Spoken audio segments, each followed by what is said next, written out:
என்னை இந்த இடத்தில் சாட்சியாக நடத்துகிற தேவனுக்கு கோடாகோடி ஸ்தோத்திரம். நான் சில நபர்களால் ஏமாற்றப்பட்டேன். மற்றவர்களுக்கு கடன் வாங்கி கொடுத்து கடனாளியாக நிற்கிற ஒரு சூழ்நிலை. இப்பொழுது செப்டம்பர் மாதம் அக்டோபர் மாதம் 10ஆம் தேதி ஒரு நபருக்கு 5 லட்சம் ரூபாய் கொடுக்கணும். சீட்டு ரூபா நான் சீட்டு வச்சு நடத்திட்டு இருந்தேன். 5 லட்சம் ரூபா கொடுக்கணும். ஆனால் எனக்கு அதை நான் இன்னொருத்தி அந்த சீட்டை மாற்றி கொடுத்துருந்தேன். அவளுக்கு தரக்கூடிய சூழ்நிலை அந்த வேலையில் இல்லை. இப்போ எனக்கு அக்டோபர் 10ஆம் தேதி அந்த ரூபா நான் கொடுக்கணும். ஏசப்பா எனக்கு ஒரு வழியுமே இல்லை. ஏற்கனவே நான் ஏமாற்றப்பட்டு 50 லட்சம் ரூபா முன் வீட்டுக்காரை ஒருத்தி வாங்கி ஏமாற்றி ஓடி போய்விட்டாள். ஒரு வருஷம் ஆகிறத போய். அதனால் பல நிந்தைகள், அவமானங்கள், பரிகாசங்களுக்கு மத்தியில் என்னை தேவன் நடத்தி கொண்டு வருகிறார். அதற்காக கோடி ஸ்தோத்திரம். ஆனால் இந்த ரூபாய் நான் கொடுக்க என்னால் முடியாது. எப்படி நான் அந்த பிள்ளைகிட்ட போய் சொல்ல முடியும்? அதுவும் என்னால் முடியாது. என்ன செய்ய ஏசப்பா, எனக்கு ஒரு வழியுமே தெரியலை அப்படின்னு சொல்லி ஏசப்பாண்ட ப்ரேயர் பண்ணிட்டு இருந்தேன். செப்டம்பர் 21ஆம் தேதி நான் உபவாச கூட்டத்துக்கு இங்கே வந்திருந்தேன். இப்போ பாஸ்டர் ஜெபம் பண்ணிட்டு சொன்னாங்க, 30 நாளைக்குள்ளால் உனக்கு நான் ஒரு அற்புதத்தை செய்வேன் அப்படின்னு சொன்னாங்க. அப்போ நான் நினச்சேன், ஏசப்பா என்ன அற்புதத்தை எனக்கு செய்ய போகிறீங்க? ஒருவேளை ஊரை விட்டு உடனே காசை கொண்டு தருவாளா? எப்படி ஏசப்பா, ஒன்றுமே எனக்கு தெரியல அப்படின்னு சொல்லி நான் ப்ரேயரில் வச்சுட்டே இருந்தேன்.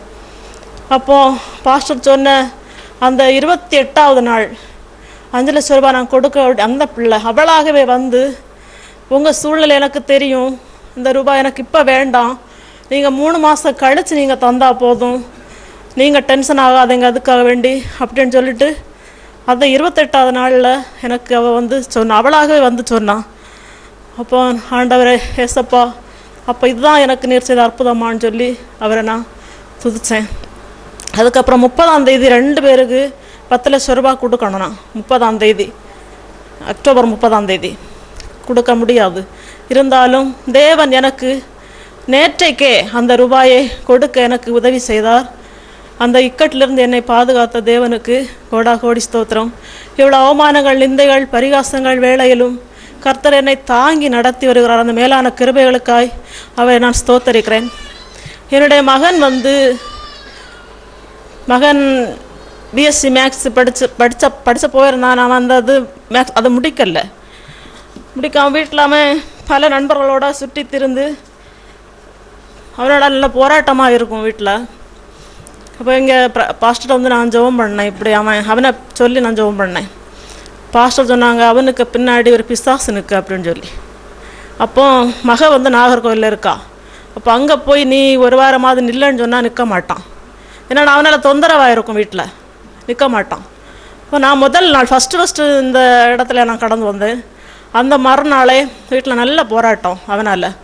அந்த மறுநாளே அவன் நான் அக்கா வீட்டுக்கு போகிறேன் அப்படின்னு சொல்லி போயிட்டான். போயிட்டு 1 வாரம் 2 வாரம் நின்றுட்டு வீட்டுக்கு வருவான். ஒரு நாள் கூட அந்த இடத்துல அவன் கால் வச்சது கிடையாது. ஆனால் இப்போ அவன் போயிட்டுருக்கான். அதுக்கப்புறம் ஒரு நாள் இன்னும் அங்கே இருந்து சண்டை போட்டுட்டு அவள்கிட்டையும் சண்டை போட்டுட்டு நான் நீங்கள் வரமாட்டேன்னு சொல்லிட்டு இங்கே வந்திருக்கான். வீட்டுக்கு வந்துட்டு இருந்தான். நான் அப்போ பாஸ்டரை பார்க்குறதுக்கு தனியாகிட்டு மனசு நல்ல வேதனையோட அவங்கள பார்க்க வந்துட்டு இருந்தேன். இங்கே வார வழியில் பஸ்ஸில் வச்சு தான் என் மக சொல்லுது, அம்மா அவன் சண்டை போட்டு வந்துட்டுருக்கான் அப்படின்னு சொல்லி. அப்படியா? உடனே மனசு சோர்ந்து போச்சு. இங்கே பாஸ்டர்கிட்ட சொன்னேன், இப்படி வந்துட்டுருக்கானா. அப்போ அவங்க சொன்னாங்க, பிள்ளைங்கன்னா அப்படி தான் இருப்பாங்க அப்படின்னு சொல்லி. அதனால் எனக்கு நல்ல கலக்கம். அதுக்கப்புறம் ஜெபம் சொல்லாங்க, மகனை குறித்து கலங்குறாயா, கர்த்தர் புதியன செய்திடுவார், இன்றை நீ காண்பாய் அப்படின்னு சொல்லி ஒரு 4-5 நேரம் சொன்னாங்க. அப்போ அவன் ஸ்கூட்டி எடுத்துகிட்டு வந்தாச்சு, பாதி வழி வந்திருக்குவான். இப்போ நான் நினச்சேன் சரி வந்திருக்குவான்னு இருந்துச்சு. இங்கே இருந்து திருப்பி நான் போகிற நேரத்தில் பஸ்ஸில் போய் அவங்க கொஞ்சம் தூரம் நான் போயிருப்பேன். ஃபோன் பண்ணதா மக, அம்மா அவன் இங்கே வந்தான் அப்படின்னு சொல்லி. என்ன போலீஸ் நின்னானா, அதனால் வந்துட்டான் அப்படின்னு சொல்லி. சரி மழை அப்படின்னு சொல்லிட்டு அது வரைக்கும் அவன் அங்கே தான் நிற்கான். வீட்டுக்கு வருவான், ஒரு நாள் தான் இருப்பான் எனக்கு வீட்டில். வந்துட்டு நான் அக்கா வீட்டுக்கு போகிறேன் அப்படி போய் இப்போ அவன் அங்கே நல்லா சந்தோஷமாக இருக்கான்.